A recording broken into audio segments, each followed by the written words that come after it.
ಬಂದಾಗ ಕೃಷ್ಣ ಬೈರೇಗೌಡರು ಬರ್ಬೋದಾ ಹಿನ್ನೆಲೆಗೆ? ನೋಡಿ, ಜನ ನನಗೆ 6 ಬಾರಿ ಶಾಸಕರನ್ನಾಗಿ ಮಾಡಿದ್ದಾರೆ ಕರ್ನಾಟಕದಲ್ಲಿ. ನನ್ನ ತಂದೆ ತಾಯಿ ಪುಣ್ಯ ನನಗೆ ಸಿಕ್ಕಿದೆ. ಇದಕ್ಕಿಂತ ಜೀವನದಲ್ಲಿ ನಮ್ಗಿನ್ನೇನು ಬೇಕು?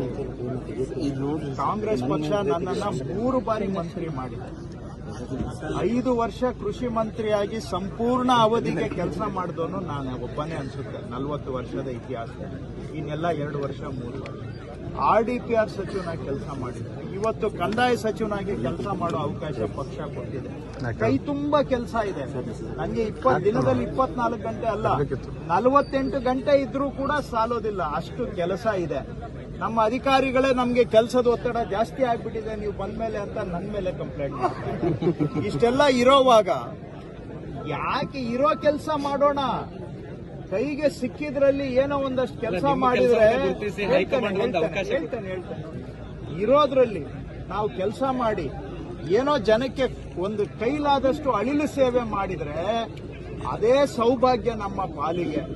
ಪ್ಲಸ್ ನನ್ನ ಪಕ್ಷದಲ್ಲಿ ನನಗೆ ಇಲ್ಲಿವರೆಗೂ ಕೂಡ AICC ಅಧ್ಯಕ್ಷರಿಂದ ಹಿಡಿದು ಯಾರೇ ಪಕ್ಷದ ಪದಾಧಿಕಾರಿ ಇರಲಿ, ಮುಖ್ಯಮಂತ್ರಿಗಳೇ ಇರಲಿ, ವೈಯಕ್ತಿಕವಾಗಿ ನನಗೆ ಗೌರವ ಕೊಟ್ಟಿದ್ದಾರೆ. ಆ ಗೌರವದ ಮುಂದೆ ಯಾವ ಅಧಿಕಾರನೂ ಕೂಡ ಸಮ ಅಲ್ಲ. ಸೊ ನನಗೆ ಏನೆಲ್ಲ ಸಿಗಬೇಕು ಅದೆಲ್ಲವೂ ಕೂಡ ಸಿಕ್ಕಿದೆ. ಸೊ ನಾನು ಇನ್ಯಾವುದಕ್ಕೂ ಆ ಥರ ನನ್ನ ಕೆಲಸ ಏನ್ ಪಕ್ಷ ನನಗೆ ಮುಖ್ಯಮಂತ್ರಿಗಳು ಕೆಲಸ ಕೊಟ್ಟಿದ್ದಾರೆ ಆ ಕೆಲಸ ಮಾಡ್ತಾ ಇದ್ದೇನೆ. ಇವತ್ತು ನೀವು ಇಷ್ಟೆಲ್ಲ ಗೊಂದಲ ಅಂತ ಇದ್ದೀರ. ನಾನು ಇವತ್ತು ಇಲ್ಲಿ ಕಿತ್ತೂರಿನಲ್ಲಿದ್ದೇನೆ, ಮಧ್ಯಾಹ್ನ ಕಾರವಾರದಲ್ಲಿದ್ದೇನೆ. ನನ್ನ ಕೆಲಸ ನಾನು ಮಾಡ್ತಾ ಇದ್ದೇನೆ. ಯಾಕಂದ್ರೆ ನಮಗೆ ಏನೋ ಸಿಕ್ಕಿರೋ ಅವಕಾಶದಲ್ಲಿ ಕೆಲಸ ಮಾಡಬೇಕು. ನನ್ನ ಪಕ್ಷ ನನಗೆ ವೈಯಕ್ತಿಕವಾಗಿ ಗೌರವವಾಗಿ ನಡೆಸಿಕೊಂಡಿದೆ. ಪಕ್ಷದಲ್ಲಿ ನನಗೆ ಗೌರವ ಇದೆ. ಅದಕ್ಕಿಂತ ಬೇರೆ ಆಸೆ ಯಾವುದೂ ಇಲ್ಲ.